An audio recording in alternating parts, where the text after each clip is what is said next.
Hechos de pedazos. Ese es el título de este mensaje, Hechos de pedazos.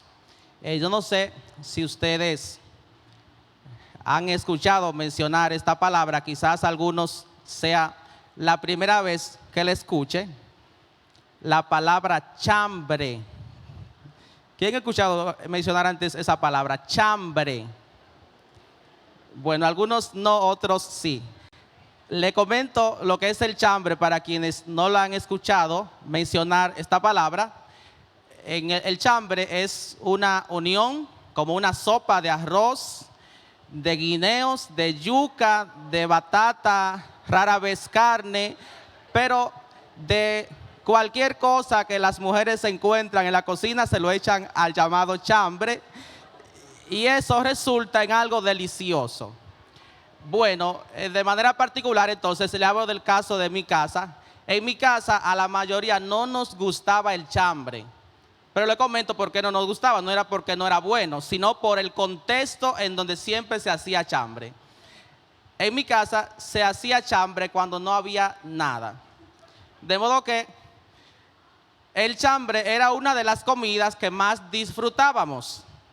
Pero ¿y por qué? Si casi no nos gustaba, precisamente porque sabíamos que cuando aparecía chambre en la mesa era sinónimo de que era lo único que había. Entonces la disfrutábamos porque ante la ausencia de cualquier otra comida, el chambre es delicioso. Así es que, y también por el contexto puntual de la crisis, mi madre cuando preparaba la comida, los caldos de gallina, la sopita como le decimos, mi madre siempre dejaba una proporción, un pequeño pedacito de sopita y lo iba echando en una canasta. ¿Alguien hace eso? Bueno, el asunto es que cuando no hay nada, entonces todos esos pedazos o trozos de sopita pueden servir para el chambre.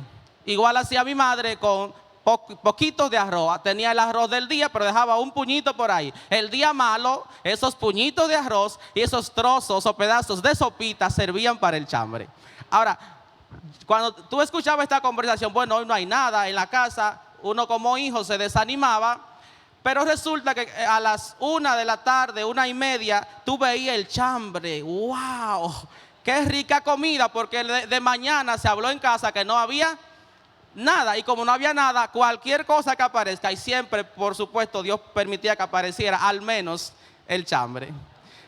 Así es que uno pensaba, porque yo todas estas cosas las digo ahora porque ya el crecimiento y la edad, todo eso, me ayuda a entenderlas, pero en ese momento tú no entendías de dónde salía esa comida y tú pensabas que tu mamá hacía magia.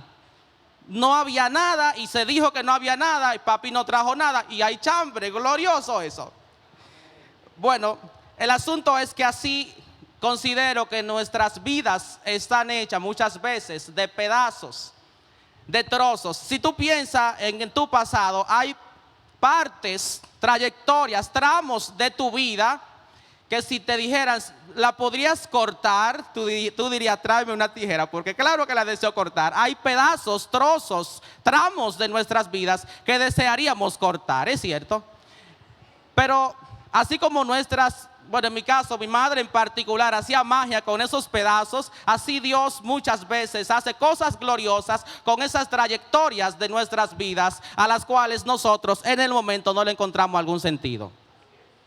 Y dice la Biblia en 1 Corintios, en su capítulo 1, en su verso 27 y 28, leo la palabra en el nombre de Jesucristo, sino que lo necio del mundo escogió Dios para avergonzar a los sabios, y lo débil del mundo escogió Dios para avergonzar a lo fuerte, y lo vil del mundo y lo menospreciado del mundo escogió Dios, y lo que no es para deshacer lo que es, a fin de que nadie se jacte en su presencia. Mas por él estáis vosotros en Cristo, el cual nos ha sido hecho por Dios sabiduría, justificación, santificación y redención, para que, como está escrito, el que se gloríe, gloríese en el Señor. Entonces hay algunos aspectos puntuales de estos versos. Número 1, el Señor nos escogió, dice el texto literal, de lo necio del mundo.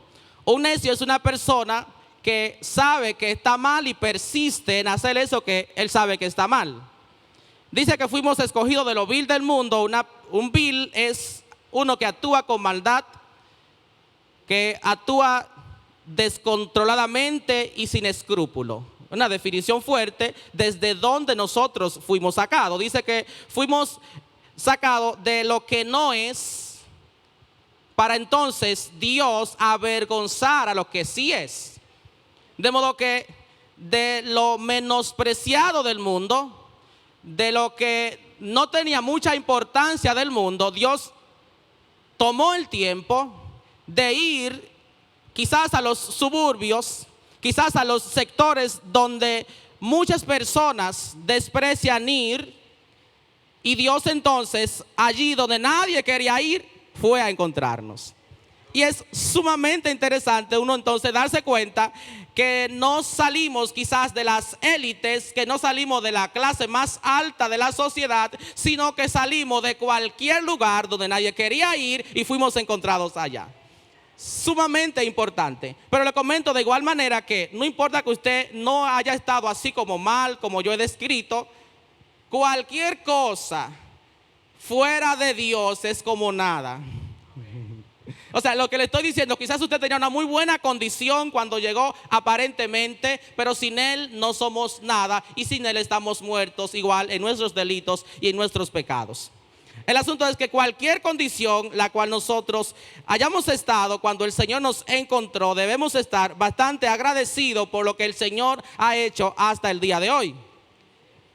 Ahora bien, el que nos encontremos en X estado, en un estado así como lo que le he descrito, nos posiciona en lugar de desventaja, en el sentido de que nadie quiere ser una persona rechazada, de que nadie quiere ser una persona que te digan, tú no irás lejos, tú no vas a llegar lejos, o que te etiqueten porque tú lo que eres un flaco viejo, tú lo que eres cosas así como muchas veces nosotros escuchamos en nuestra niñez. No sé si alguien escuchó cosas así, pero yo escuché cosas feas en mi niñez.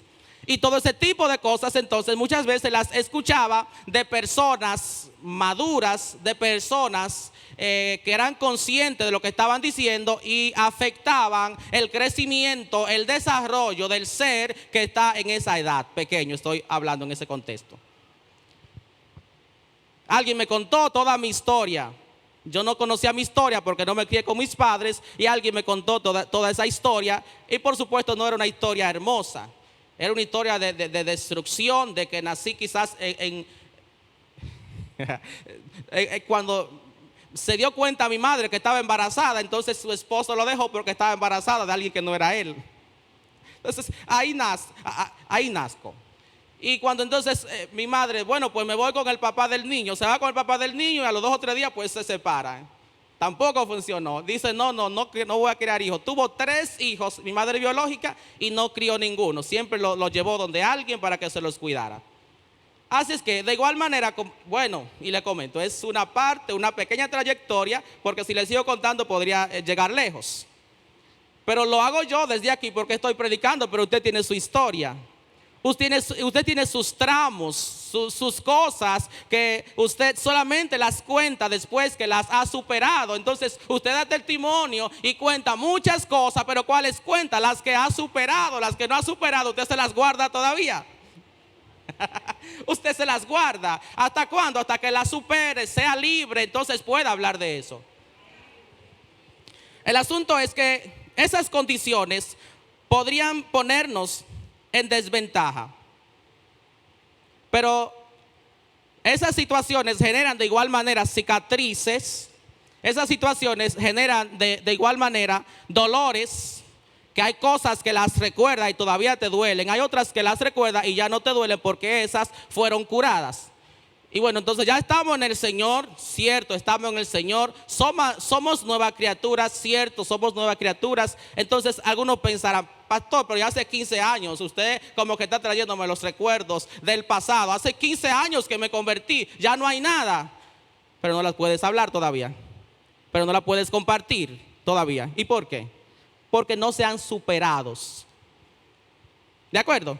es importante entonces nosotros considerar que independientemente de nuestra historia, nosotros estamos en Cristo. Y porque estamos en Cristo, por Él fuimos hechos sabiduría de Dios. De modo que yo no puedo cargar esa carga pesada de mi pasado de tal manera que obstaculice mi crecimiento en el Señor. Yo traigo mis cargas, igual como usted, las suyas, pero no deben cargar mi vida de tal manera que se note que yo estoy retrasado en el proceso de crecimiento. Es importante entonces que usted considere que cuando venimos al Señor, no es que el Señor hace que nuestra memoria le dé Alzheimer y que yo no recuerdo nada, que no recuerdo mi historia, que no recuerdo mi pasado, porque entonces Pablo dijo y ya yo olvido todo lo que está detrás y prosigo a mi meta. Eso es en el contexto de perseguir metas, pero en el contexto de ser un ente espiritual, usted tiene memoria, usted recuerda su pasado, pero no es suficiente para que usted se detenga. Porque Pablo, de hecho, en otra ocasión, Pablo dice, bueno, yo recuerdo que era perseguidor de la iglesia, que era blasfemo, que yo era injuriador. Pablo tenía memoria. Bien, en ese contexto entonces, ninguna de las cosas que nos han pasado carecen de sentido. Todo lo que nos ha pasado tiene un sentido. Aunque usted no lo haya encontrado, yo sé que ya muchas personas han encontrado sentido a muchas de las trayectorias de sus vidas, ¿es cierto? Por supuesto. Mire, si estás en Cristo, si permaneces en Cristo, es porque has encontrado sentido a muchas de las trayectorias de tu vida. Y, escucha esto, encontrando sentido a muchas de las trayectorias de tu vida, encuentras sentido a tu proceso actual. Porque no es hablar por hablar, es entender el proceso. Una vez tú entiendes el proceso, una vez tú entiendes que todo lo que te pasa tiene un sentido, la vista te cambia, la forma en que ves la vida te cambia. Y tú dices, yo sé que esto no está fácil, que no estoy quizás en la mejor de las posiciones, pero yo sé que de algún lado el Señor traerá una solución. Y el Señor lo hace. Fíjese, si leemos lo que dice el libro de San Juan, en su verso 1 del capítulo 9, San Juan capítulo 9, verso 1, dice el texto: al pasar Jesús vio a un hombre ciego de nacimiento y le preguntaron sus discípulos diciendo, Rabí, ¿quién pecó, este o sus padres, para que haya nacido ciego? Es interesante esta pregunta. Y lo de interesante también tiene un poquito de cultura, en el sentido de que si una persona en el contexto de la ley judía nacía con una deficiencia, como era esta, una incapacidad, era por pecado. Pero por supuesto esta pregunta también tiene algo de torpeza. ¿Y por qué? Dice, ¿quién pecó? ¿El ciego o los padres? Y usted me dice, un niño allá adentro va a pecar. Claro que no. Entonces le están preguntando que si pecó el niño y cómo va a pecar, porque dice el texto que nació, no había forma que sea un pecado del niño. Y dice el texto, Jesús contesta, respondió Jesús, no es que pecó ni pecaron sus padres, porque hay personas que te traen una pregunta y te traen la respuesta. Y dice el Señor, no tienes la respuesta a las preguntas que estás haciendo. Alguien me pregunta, ¿y con quién se casó Caín? Y digo, ahí está la Biblia, búscalo. Porque hay personas que te hacen preguntas como que a ti se te va a dificultar tanto encontrarla, que yo lo mando a la fuente. Digo, vaya, lea la Biblia, que eso está en Génesis. Ah, pero yo no lo encontré. Ah, pues yo tampoco. Por supuesto. Entonces aquí Jesús tiene esta pregunta. Le hacen esta pregunta. Jesús responde, no es que pecó ni sus padres, sino para que las obras de Dios se manifiesten en él. ¿Para qué cosa nació este muchacho ciego? Ay, santísimo hermano. Yo sé que este muchacho tenía varias preguntas. Este ya era un hombre, vamos a pensar, un hombre en Israel era de 30 años. En Israel los hombres se hacían a los 30 en ese tiempo. Jesús se hizo hombre a los 30 y por eso comenzó su ministerio a los 30. De modo que mínimo este hombre tenía 30 años. Y entonces él quizás se preguntaba, ajá, entonces Pedro ve la gloria de Dios, los discípulos todos ven la gloria de Dios, ¿y por qué a mí? ¿Por qué yo voy a nacer ciego y nazco ciego para que yo vea la gloria de Dios? Y toda esta gente que ve la gloria de Dios y no nacieron ciegos. De modo que a veces cuando tú analizas tu historia, a ti como que te vienen preguntas, les vienen preguntas. Y tú dices, Señor, ¿y es necesario que yo tenga que nacer ciego para ver la gloria de Dios? ¿Era necesario eso, Señor? ¿Y qué es lo que pasa? Pasa lo siguiente, las historias de cada quien las escribe Dios sin que nosotros tengamos que intervenir. Diga conmigo, las historias de cada quien las escribe Dios sin mi intervención. De modo que no hay que preguntarle al Señor, ¿y por qué me tocó a mí, Señor? ¿Y por qué entonces este proceso solamente de todos los que me rodean los tengo yo? Pero tu proceso es tan grande porque es tu proceso. Tú crees que tu casa se está yendo a pedazos porque es tu casa, pero cuando tú vas a la casa de otro y sabes lo que está pasando otro, tú dices, wow, pero yo no estoy tan mal. Tú te das cuenta que tu historia no es tan terrible como tú piensas. Y este hombre entonces está ciego y dice el Señor, está ciego con propósito. De modo que tú puedes decirle a alguien, mira, tu proceso tiene un propósito. No hay duda de que su proceso tiene un propósito. ¿Cómo se llama su proceso? No sé. ¿Cuánto tiempo va a durar? Menos lo sé. Pero sé por la palabra que tiene un propósito.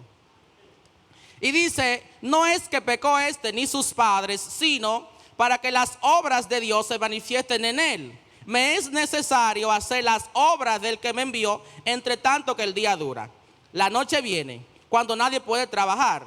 Entre tanto que estoy en el mundo, luz soy del mundo. Dicho esto, escupió en tierra e hizo lodo con la saliva y untó con el lodo los ojos del ciego. Y le dijo, ve a lavarte en el estanque de Siloé, que traducido es enviado. Fue entonces y se lavó y regresó viendo. Jesús es sabio en extremo. Es el único milagro que veo que él lo hace con su saliva. ¿Y por qué? Porque era ciego. Dice, este no está viendo nada. Así que a este yo puedo...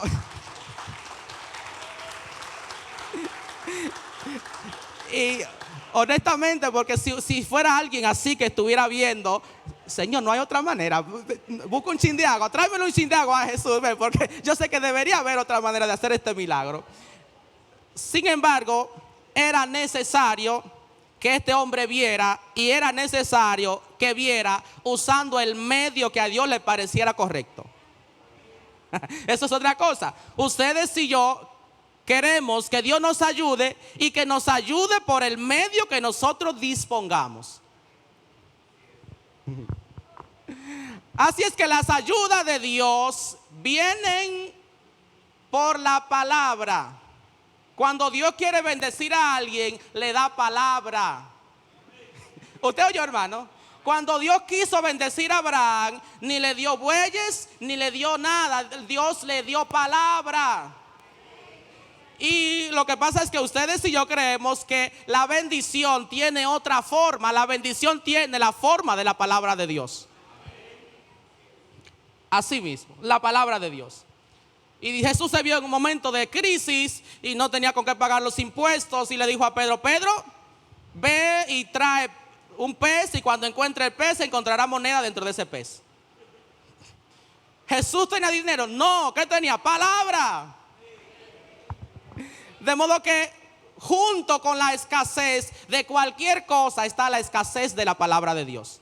Cuando alguien entra en crisis, en cualquier crisis, a veces entramos en crisis de existencia, no sabemos la razón por la que fuimos creados. Cualquier crisis puede usted permanecer firme a razón de cómo viva la palabra en su crisis. La última, en pandemia, yo prediqué desde aquí 4 pasos para salir de la crisis. Junto con la pandemia me entró una crisis y no era económica. Además de la situación económica que todos teníamos. Así que me entró una crisis y entonces volví a mis mensajes. Digo, Señor, déjame ver qué fue lo que yo dije.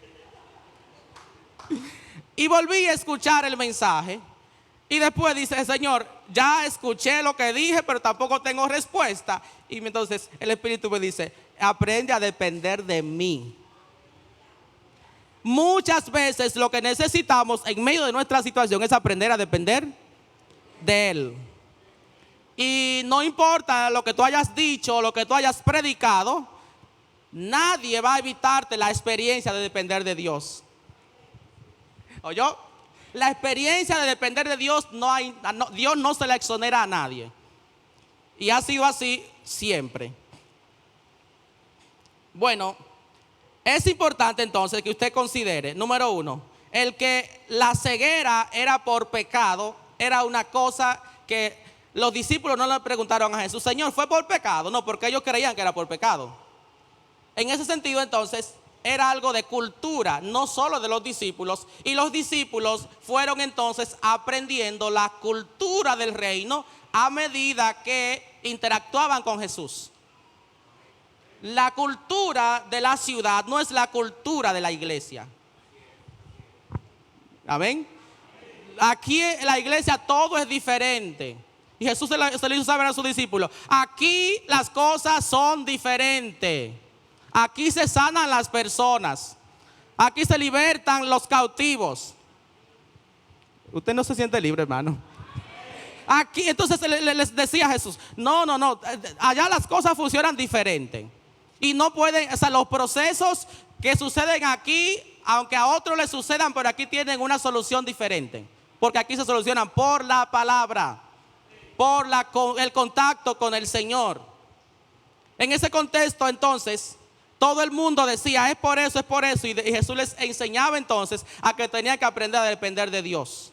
A que tenía que aprender a depender de la palabra. En ese sentido, vemos que, si lees los siguientes versos, que no lo haré, este ciego se queda con un problema, porque entonces comienzan a investigarlo, los vecinos, los fariseos comienzan a investigarlo, porque fue sanado. Antes de ser sanado era un ciego más. Después que fue sanado comenzó su persecución. No sé si usted sabe que nosotros todos los días libramos una batalla. Cuando nosotros éramos del mundo, el mundo nos aceptaba como tales, pero también nos pasaba desapercibido. Ah, sí, tú eres, no, está bien. Yo trabajaba, por ejemplo, en la zona franca, iba a la zona, iba a la pensión donde vivía, a veces me acercaba donde estaba jugando dominó. Ah, sí, hola vecino. Nadie pensaba en mí, nadie casi me hacía caso, pero después que vine al Señor, o que el Señor me trajo a Él, un problema. Tenía que estar invitando a beber, tenía que estar cuestionando mi fe, que si tú diezmas, que si tú no diezmas, que si... Ahora tú le dices algo a esas personas, no, esa es mi vida, yo con mi vida con lo que... usted hace con su vida lo que usted quiera y yo con la mía no, entonces. Ay, ¿cómo es la cosa? Usted quiere gobernar mi vida y no quiere que yo le ayude con la de usted. Arréglese entonces usted. Porque así es muy bueno, usted dame órdenes y cuestionarme hasta mi economía. Digo, pero usted, no me venga acá. Hasta... Ay, ¿cómo usted va a estar preguntándome qué yo hago con el dinero que me gano con mi sudor? Eso es mi problema. Y si invierto mi tiempo los domingos en la tarde, que era ese tiempo, y los miércoles o ahora los domingos en la mañana, ese también es mi tiempo, tranquilo. Y el tiempo de tu descanso, ese mismo que yo le doy al Señor. Y deja de hacer todo lo que tenía que hacer, claro que lo dejo de hacer. déjelo de hacer usted para que salga de esa situación que usted tiene. Bueno, el asunto es que a este ciego, que ya no era ciego, lo expulsaron de la sinagoga. Una vez expulsado, Jesús le buscó. Escuche, fue expulsado de la sinagoga, pero fue recibido en el reino de los cielos. Y Jesús le decía a la gente: miren, no importa, ustedes lo van a perseguir por causa de mi nombre, incluso lo van a matar, pero el que pierda su vida por causa mía, la encontrará, la hallará. Y dice 35, oyó Jesús que le habían expulsado y hallándole le dijo: ¿crees en el Hijo de Dios? Respondió él y dijo: ¿quién es para que crea en él? Le dijo Jesús: pues le has visto y el que habla contigo es. Él dijo: creo, Señor, y le adoró. Dijo Jesús: para juicio he venido yo a este mundo, para que los que no ven, vean, y los que ven sean. Le digo algo, a este hombre ahora le conviene haber nacido ciego. Después que quizás se cuestionaba el por qué nació ciego, ahora entra a un estado de que le conviene. ¿Y por qué? Porque hay gente que nacieron ciegos y nunca van a ver a Dios. Digo que nacieron viendo y nunca verán a Dios. Y qué lamentable que al menos después de 30 años vea la gloria de Dios. Hermano, no importa. Hay personas que dicen: yo llegué viejo, yo debí llegar antes. Hermano, dale gloria a Dios que llegaste. Y hay personas que dicen: no, pero es que ya yo estoy acabado, yo no doy para nada. Usted da para mucho. ¿Cuántos vecinos tiene? ¿Cuántos vecinos? 2, 3, 4. ¿Con cuánta gente te tocas al día? Tú puedes mucho. Claro, sin que entremos en un estado como de inconsciencia, porque hay gente que yo los veo con la foto del año 90, por ejemplo, y ven la foto del año 90 feísima y se tiran una hora. Ah, pues yo estoy más joven. Eso es mentira, hermano. Venga acá. Usted no está más joven. Han pasado 20 años, han pasado 30. No puede estar más joven. Ahora lo que las cámaras de ahora son mejores, ¿sí o no? Y la tiran a color. Y entonces también esas redes sociales te tiras una foto y que te quitan las manchitas y te quitan muchísimas cosas y tú terminas diciendo: estoy más joven. No. No es más joven, es mejor tecnología que estás usando.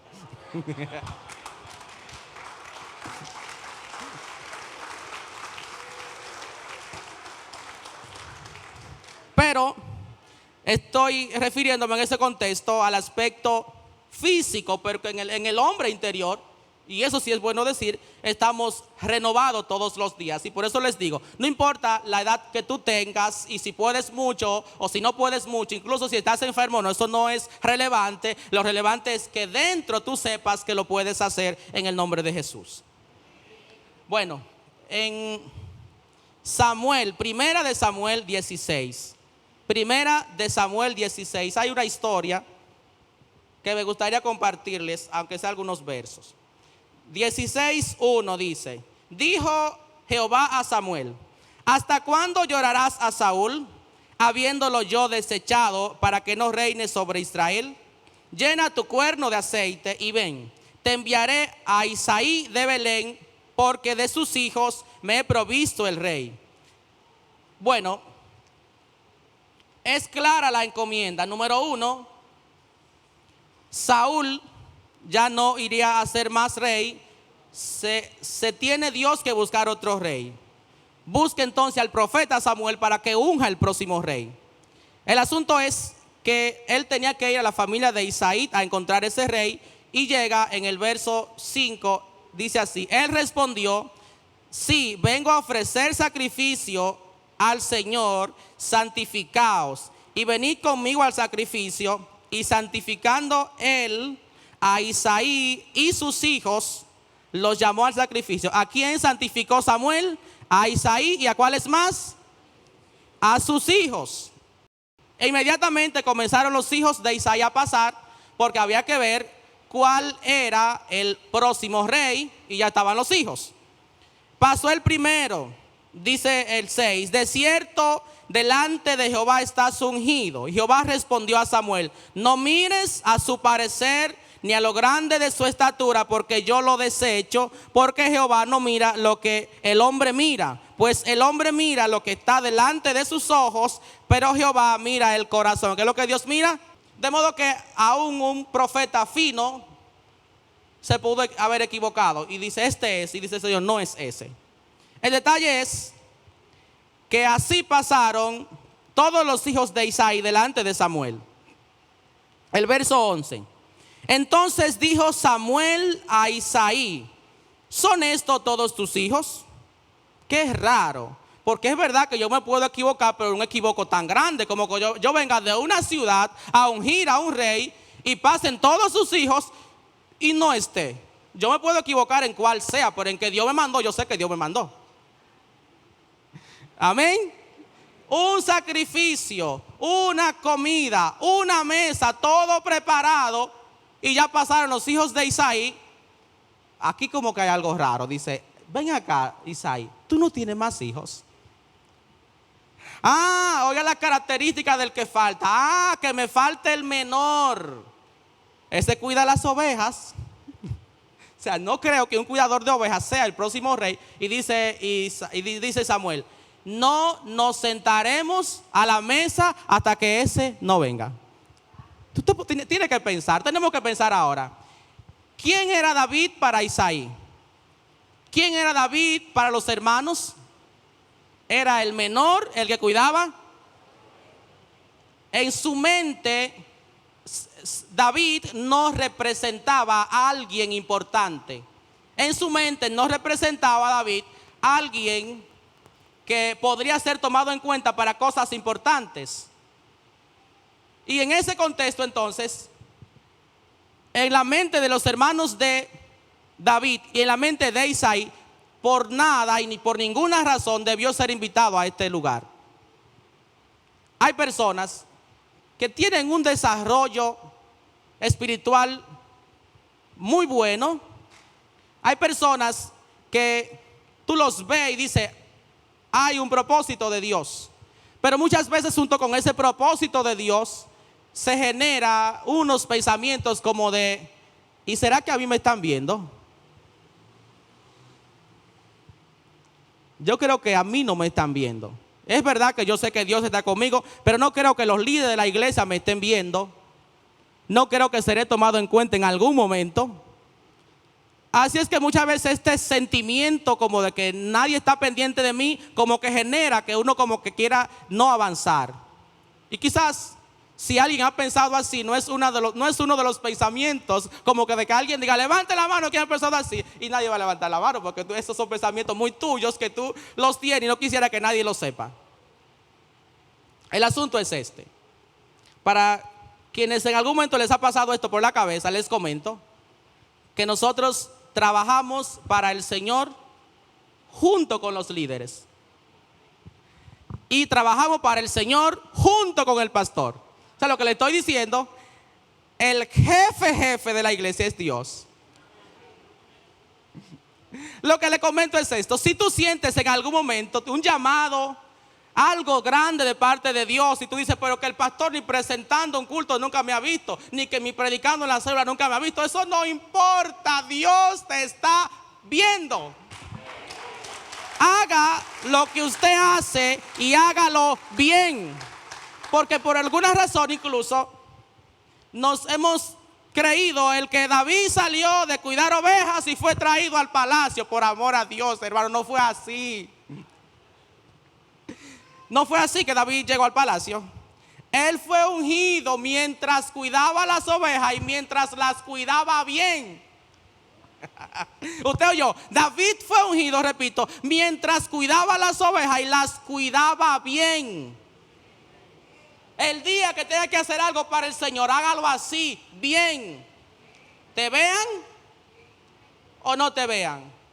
Porque el día que alguien tiene que verte, te traiga a la primera fila ahí.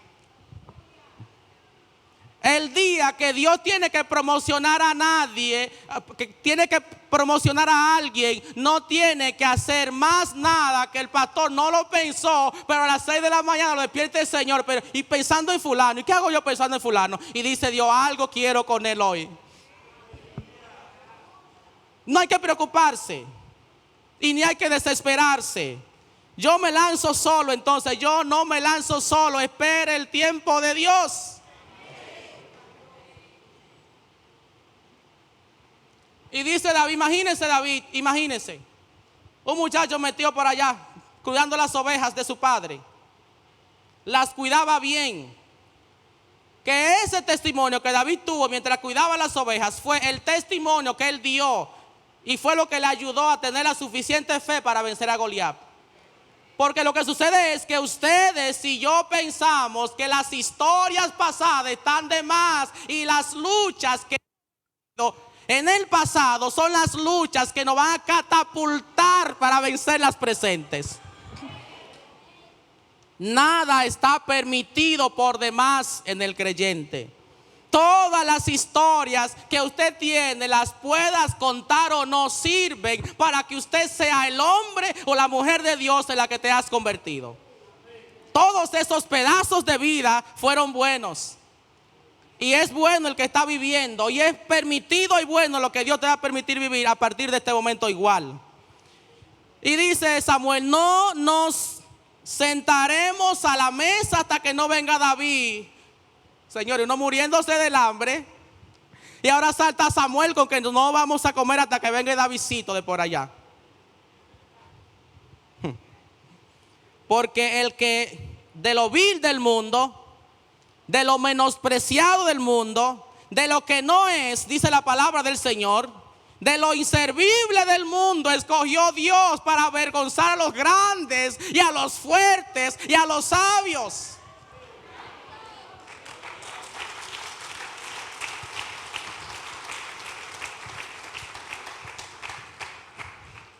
Bueno, debo terminar, hermanos, diciéndoles, yo ya le comenté cómo entonces llegué al Señor en las circunstancias que llegué. Vivía solo, pero yo pienso que cuando usted entra, obviamente por la puerta, que viene una dama o un caballero y le trae a una silla. Hermano, esta iglesia es de ilustres. Usted viene, mire, cuando yo llegaba con esos desánimos del trabajo y de la soledad, en ese tiempo que llegué a la iglesia, y yo veía que se acercaba una dama o un caballero y me traía a mí a una silla. Digo, pues esto parece un hotel de 5 estrellas, esto es como un resort aquí adentro. Oye, hermano, y te traían. Y a veces, porque en el tiempo que llega el culto era a las 4 de la tarde, y tú igual con tu camisa, porque siempre el nuevo creyente anda bien vestido. Eso después que uno crece, que uno se pone su suétercito y su copa. Cuando tú estás nuevecito, tú cumples todas las reglas y te pones tu camisa y te pones todas tus cosas. Hermano, y tú entonces levantabas la mano, pero te fajaban esos sudores, hermano, sudado. Y si aparecía alguien y te ponía una toallita, y tú dices, señores, pero esto es bueno. Bueno, y cuando está pasando crisis, le comento un día, llego y digo, así me despierto y digo, hoy es el día que me muero. Así es que hoy yo no tengo deseo de nada y si tengo un chin de deseo es de morirme. Así me amaneció ese pensamiento. Pero era día de culto y digo, bueno, pues déjame irme a morir en la iglesia. Así es que ese día vine aquí y era lo único que sentía, como deseo de morirme. Y vine entonces, cuando vengo aquí, no me he sentado en la silla y aparece un varón. Tengo que decirle algo, pastor. Y digo, eso es que me va a confirmar que me muero. Venga, varón. Y cuando entonces se acerca, ¿sabe lo que me dice el varón? Mira, a las personas como tú se le nota la presencia por encima de la ropa. Digo yo, Dios mío. Yo digo, ese seguro fue la ropa que yo me puse la última vez que tenía presencia. Pero la realidad es esta, hermanos. Los procesos, vívalos en el Señor. No importa cuál sea la situación que usted esté pasando.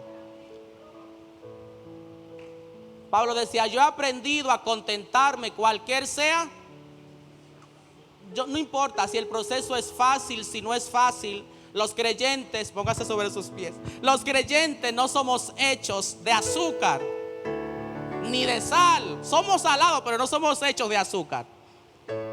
Ni de cera tampoco, como que cuando hay fuego como que se...